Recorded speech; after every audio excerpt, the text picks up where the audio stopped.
Ja, man soll sie ja auch fahren können.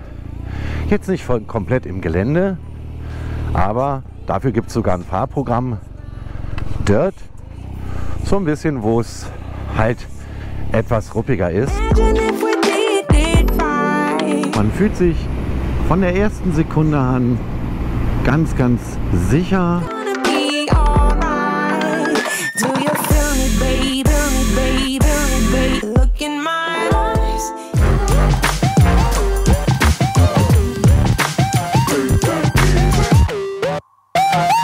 Premiere feierte die BMW R90 im Jahr 2013. Nun, ganze 8 Jahre später, gibt es die nagelneue Version. Die BMW R90 Urban GS, ja, diese hier ist eine Hommage an die GS aus dem Jahr 1980. Schon auf den ersten Blick sieht man es, ja, auch den Offroad-Ansatz dieses Bikes. Also nicht nur auf Schotter, sondern aber auch in der Stadt und auf der Landstraße ist sie gut unterwegs. Grundsätzlich hat sich bei den neuen 2021er R90-Modellen eine Menge getan. Das Wichtigste in Stichpunkten, ja, der überarbeitete Motor mit Euro 5, dann, ja, LED-Scheinwerfer, adaptives Kurvenlicht als Extraoption, verschiedene Fahrmodi, Kurven-ABS bzw. ABS Pro, inklusive Dynamic Braking Control, Tempomat und natürlich neue Farben und Designs sowie Drive-by-Wire. Also nicht wie bei der Pure hier ein Seilzug, sondern das Ganze ist elektronisch geregelt. Schreibt mir doch mal in die Kommentare, was für euch die wichtigsten Neuerungen bei den 2021er R90 Modellen ist. Das würde mich mal interessieren. Der Auftritt hier, die goldenen Felgen, Hammer. Fantastisch sieht es aus. Dann das Ganze in Schwarz. Der R90-Rüssel hier nicht in Aluminiumfarben, sondern auch in Schwarz. Option 719 sieht man hier, ja, an den Zylinderdeckeln. Zylinderschutz ist da. Dann die gelbe Sitzbank, GS eingestickt. Ja, das wird wahrscheinlich pflegebedürftig sein. Das wird nicht lange so gelb bleiben. Muss man viel putzen. Dann hier Doppelflute Akrapovic. Mega. Hier hat auch ganz neu bei der R90, hier gibt es eine Abdecklung für die Batterie auf der Seite und auf der anderen Seite, das war bei den älteren Modellen noch offen, jetzt ist es geschlossen. Angetrieben wird die R90 Urban GS wie auch die anderen durch den schon fast, ja, legendären Zweizylinder-Boxermotor mit Luft-Ölkühlung. Übrigens beides ähnliche Modelle, das wurde nicht komplett neu überarbeitet. 1170 Kubikzentimeter hat der Boxer und leistet 109 PS, welche bei rund 8500 Umdrehungen anliegen. Übrigens ist es 1 PS weniger als der Vorgänger hier. Tja, das hat aber wirklich nur auf dem Papierbestand. Das maximale Drehmoment liegt bei 116 Newtonmeter, welche bei 6000 Umdrehungen anliegen. Vollgetankt wiegt die Urban GS 223 Kilogramm und in den Tank passen ganze 17 Liter. Das reicht aus. Zur Bremse.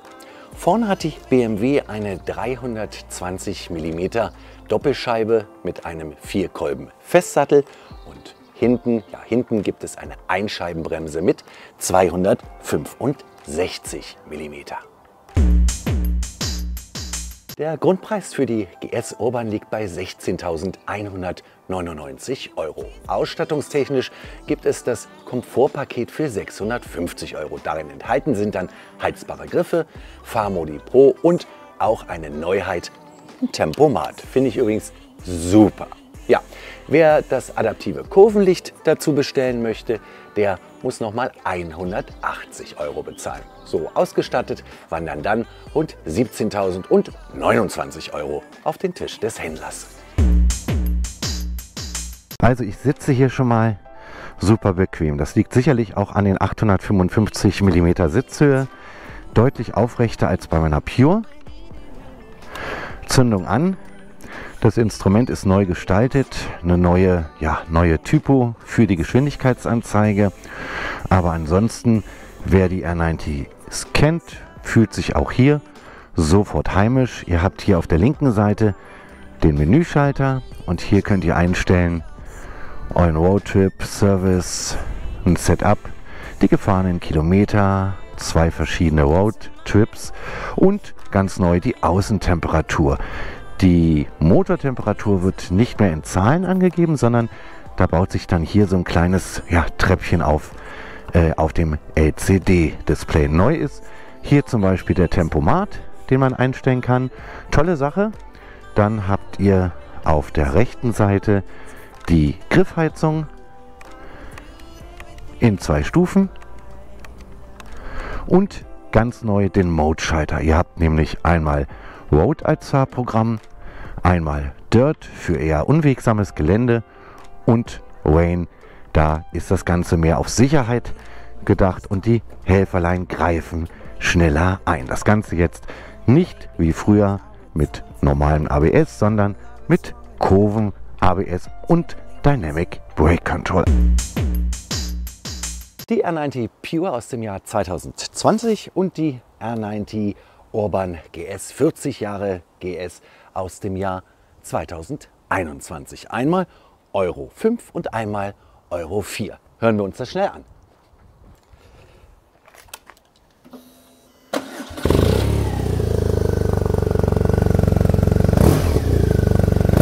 Das typische R90 Brummern.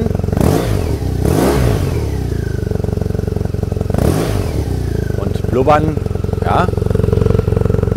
Ein satter Sound. Auf jeden Fall ein satter Sound. Dann Euro 5.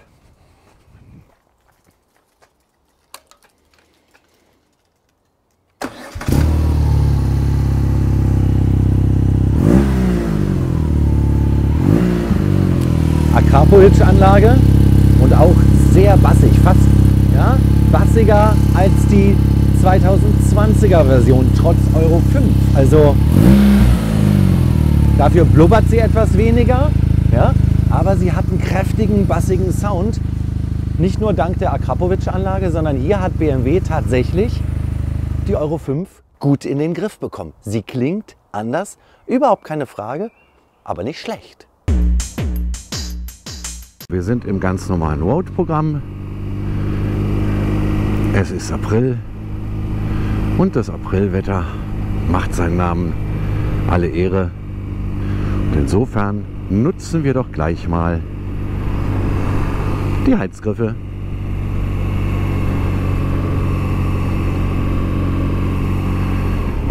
Also der Klang, das ist ein R90-Klang. Euro 5 haben die Ingenieure von BMW wirklich fein hinbekommen.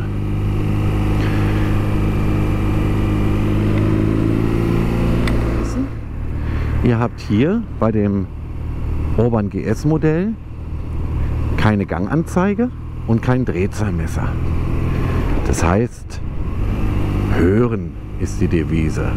Aber man kriegt hier von dem Boxermotor so ein tolles Feedback, also auch akustisch, dass das gar kein Problem ist. Und was man nicht hat, vermisst man auch nicht. Ja, man fühlt sich von der ersten Sekunde an ganz, ganz sicher, komfortabel und irgendwie, eins mit dem Bike. Das ist absolut vertrauenseinflößend. Eine tolle Sitzhaltung, muss ich sagen. Da kann ich mir auch mal ein paar mehr Kilometer vorstellen auf dem Motorrad. Super, super bequem.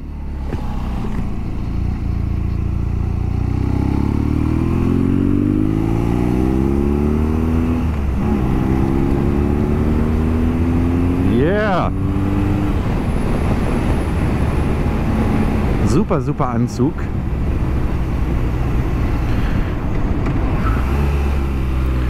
Den wir jetzt noch mal etwas besser testen.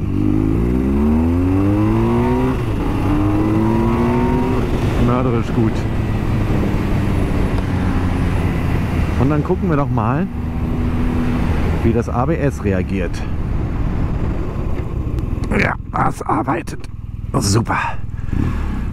Sehr feinfühlig.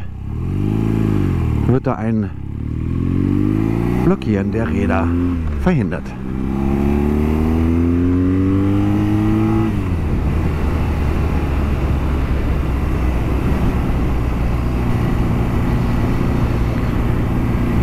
Das Fahrwerk kompensiert richtig gut. Richtig gut. Also da werden wirklich Bodenwellen ganz, ganz toll aufgenommen, was natürlich auch einen unheimlichen Komfortgewinn hat. Da ruppelt meine Pure schon etwas mehr, finde ich sehr angenehm. Und ich finde es natürlich auch wirklich klasse, ja, dass diese kleinen Helferlein mit an Bord sind. Die 2020er und vorher Modelle hatten ja ABS und Anti-Schlupfregelungen. Und jetzt gibt es, wie gesagt, mehrere Fahrmodi und, was ich einen ganz tollen Sicherheitsgewinn finde, Kurven-ABS. Eins muss man dennoch immer sagen bei diesen ganzen Geschichten, ja, die Physik lässt sich dennoch nicht überlisten. Also, wenn das Hirn ausgeschaltet ist, können selbst die besten Systeme gar nichts machen.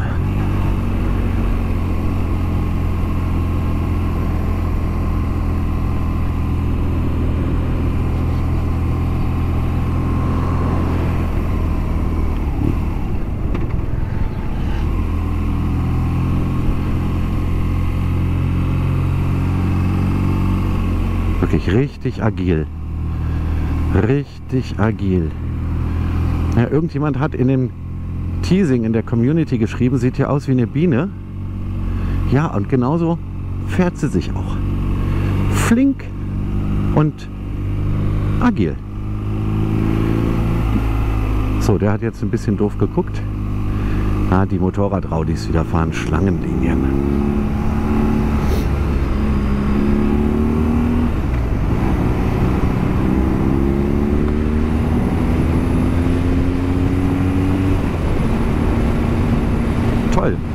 Man merkt selbst das kleine Windschild da vorne, das bringt was. It's been so long I didn't see you on mine. You change a lot, you look a different guy. I can't stop thinking about you since last night.